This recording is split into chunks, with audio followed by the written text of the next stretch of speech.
Bienvenue à cette capsule sur les équations. Sachez que c'est la présence du symbole d'égalité qui fait la différence entre une expression algébrique et une équation. Donc, auparavant, on parlait d'expression algébrique. Par exemple, en voici une. Maintenant, on va parler d'équation. En fait, lorsqu'on va retrouver un petit symbole qui est le symbole d'égalité.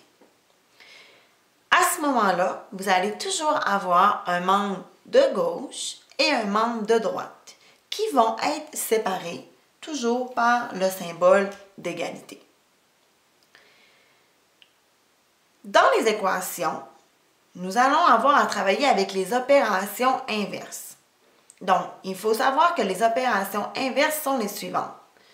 L'opération inverse de l'addition est la soustraction et l'opération inverse de la soustraction est l'addition. L'opération inverse de la multiplication est la division et l'opération inverse de la division est la multiplication. Les opérations inverses vont vous servir à isoler la variable. Isoler la variable, pourquoi? Allons voir. En fait, c'est que vous allez devoir résoudre des équations. Et résoudre des équations, en fait, vont vous demander d'isoler la variable. Le principe, en fait, c'est que vous allez devoir faire en sorte que la variable se retrouve, c'est mieux, disons, dans le membre de gauche et la valeur dans le membre de droite. Ce ne serait pas si grave que la variable soit dans le membre de droite, mais généralement, pour que tout le monde fasse la même chose, on vous demande de mettre la variable toute seule dans le membre de gauche et les chiffres, c'est-à-dire la valeur ou encore le nombre, dans le membre de droite.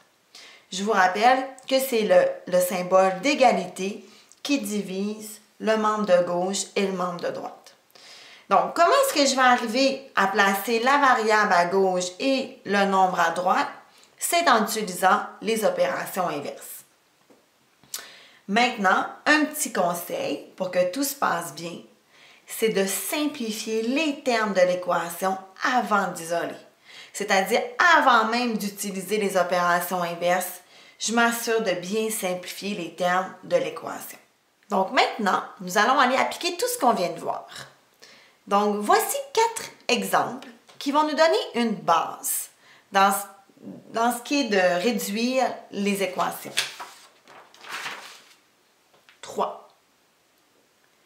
Donc maintenant, nous allons aller voir un exemple qui va nous permettre d'appliquer tout ce qu'on vient de voir. Prise 4. Donc maintenant, allons appliquer tout ce qu'on vient de voir. Vous allez retrouver ici 4 exemples qui vont vous donner une base dans ce qui est de résoudre des équations. Et je rappelle que résoudre des équations, en fait, c'est de trouver la valeur de la variable. Donc, justement, exemple, trouve la valeur de la variable pour que les équations soient vraies.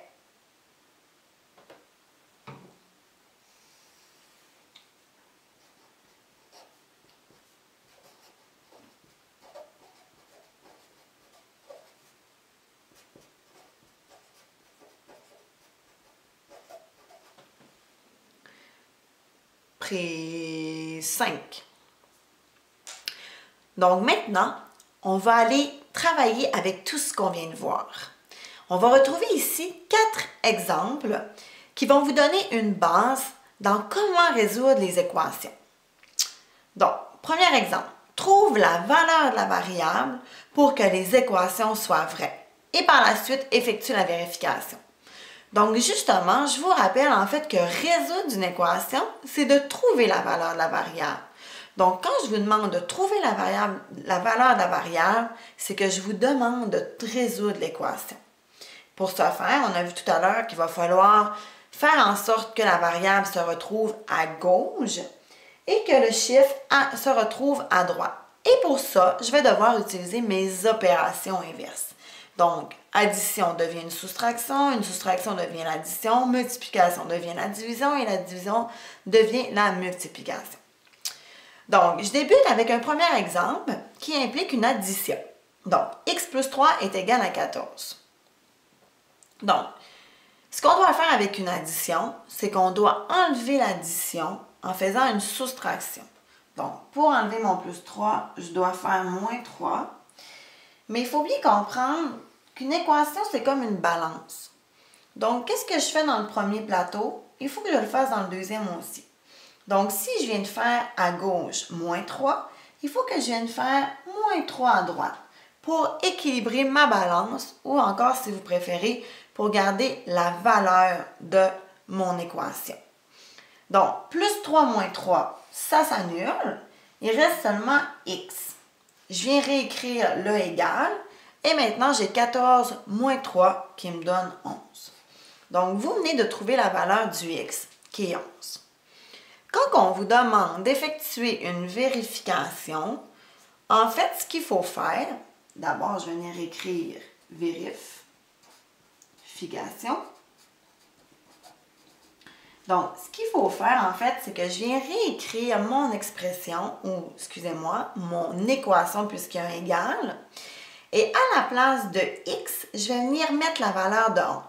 Donc, x, je le sais qu'il vaut 11. Je mets 11, plus 3, et je vais aller vérifier si ça donne bien 14. Donc, 11 plus 3, 14, est égal à 14. Donc, oui, c'est vrai. Un beau bien, tout est beau. J'ai bien trouvé la valeur de mon expression, de ma variable, excusez-moi, qui est 11. B. J'ai ici un autre exemple qui implique une soustraction, un moins. Donc, en fait, ce que je dois faire pour enlever un moins, c'est de faire un plus. Donc, je rappelle que c'est comme une balance. Il y a deux plateaux, un plateau de gauche, un plateau de droite. Je dois ici isoler ma variable. Donc, pour enlever un moins 8, je dois faire opération inverse, qui est un plus 8. Sauf que là, je suis toute débalancée. Donc, ce que je vais faire, c'est ce que j'ai fait du membre de gauche. Je vais faire la même chose au membre de droite. Donc, moins 8 plus 8, ça s'annule. Il me reste seulement du côté gauche que la variable. Et c'est ce que je veux. C'est ce que je vous ai demandé. Vous devez avoir seulement la variable dans le côté gauche. Maintenant, je viens réécrire mon égal. 1 plus 8 me donne 9. Et voilà, j'ai une variable côté gauche, un nombre côté droit. J'ai probablement trouvé la bonne réponse. Mais je ne suis pas certaine. Alors, je vais aller chercher à vérifier ma réponse. Donc, vérification. Qu'est-ce que je fais? C'est que je viens réécrire mon équation. C'est bien une équation puisqu'il y a un égal. On ne parle plus d'expression algébrique, mais bien d'équation. Et là, à la place du x, bien, je vais venir mettre ma valeur que je viens de trouver. Donc, à la place du x, je mets 9. Donc, 9 moins 8. Je vais aller voir si ça donne bien 1. Donc, 9 moins 8 me donne 1. Est-ce que c'est vrai que c'est égal à 1? Oui. Alors, j'ai bien trouvé la bonne réponse, qui est x est égal à 9. Maintenant, une multiplication. Donc, j'ai ici entre le 5 et le y un fois. Vous savez, quand il n'y a rien, ça représente un fois. Donc, qu'est-ce que je fais pour enlever un fois? L'opération inverse du fois est la division. Donc, puisque le y ici est multiplié par 5, eh bien, pour l'isoler, je vais diviser par 5. Sauf que là, je viens de tout débalancer mon équation. C'est comme une balance. Hein? Je viens de diviser par 5 du côté gauche. Alors, qu'est-ce que je vais faire du côté droit? Je vais diviser par 5 aussi. Donc, le fois 5 et la division par 5 s'annulent. Et qu'est-ce qui me reste du côté gauche? Seulement ma variable. 60 divisé par 5 me donne 12. Vous savez, puisque les deux, le fois 5 et la division par 5 se sont annulés, c'est comme si j'avais un Y. C'est ce qui me reste. Mais généralement, on ne l'écrit pas. C'est comme si, quand sous-entendu ici, j'avais un Y. Mais c'est Y. Donc oui, j'ai probablement trouvé ma réponse qui est Y est égal à 12. Par contre, je vais aller faire ma vérification pour être certaine de ma réponse. Donc, vérification. Je viens réécrire l'expression, les expressions, en fait, l'équation que j'ai ici. Donc, 5 fois, et là, à la place de ma variable y, je vais venir mettre 12. Donc, 5 fois 12, et je vais aller vérifier si ça me donne bien 60. Eh bien, oui, 60, 5 fois 12 me donne 60, est bien égal à 60, ce qui m'assure que ma réponse est bien bonne. Le dernier exemple, D, implique une division. Donc, j'ai ici la variable A qui est divisée par 4. Donc, qu'est-ce que je dois faire pour enlever une division? C'est que je dois procéder par l'opération inverse qui est la multiplication. Puisque mon côté gauche est divisé par 4, c'est-à-dire que ma variable est divisée par 4, je vais faire un fois 4, ce qui va annuler l'impact de la division par 4. Et regardez, prenez 8. 8 divisé par 4, ça me donne 2. Remultiplié par 4, ça revient à 8. Donc, quand vous divisez par 4 et que vous multipliez par 4 par la suite, ça annule la division par 4. Donc, je répète, si vous avez 8, vous le divisez par 4, ça vous donne 2. Multiplié par 4, ça revient à 8. Donc, je viens d'annuler ma division. Sauf que là, j'ai débalancé mon équation. Donc, ce que je vais faire, c'est que la même chose que j'ai faite à gauche, je vais le faire à droite.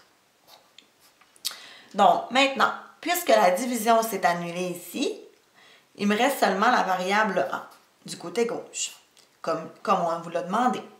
Je réécris le égal et maintenant, 7 fois 4 me donne 28 du côté droit, toujours comme on vous l'a demandé. Pour être certaine de ma réponse, enfin, je vais faire ma vérification. Donc, vérification. Donc, je répète que la vérification, en fait, c'est que je réécris mon équation. Équation puisqu'il y a un égal. Sauf qu'à la place de la variable, je peux venir mettre 28 parce que j'ai découvert que probablement que mon A vaut 28. Alors, je vais prendre 28, je vais le diviser par 4 et je vais aller vérifier est-ce que c'est égal à 7. Donc, 28 divisé par 4 me donne 7. Est-ce que c'est bien égal à 7? Oui! Alors, j'ai encore une fois trouvé la bonne réponse. Ce qui complète cette capsule sur les équations. À une prochaine capsule!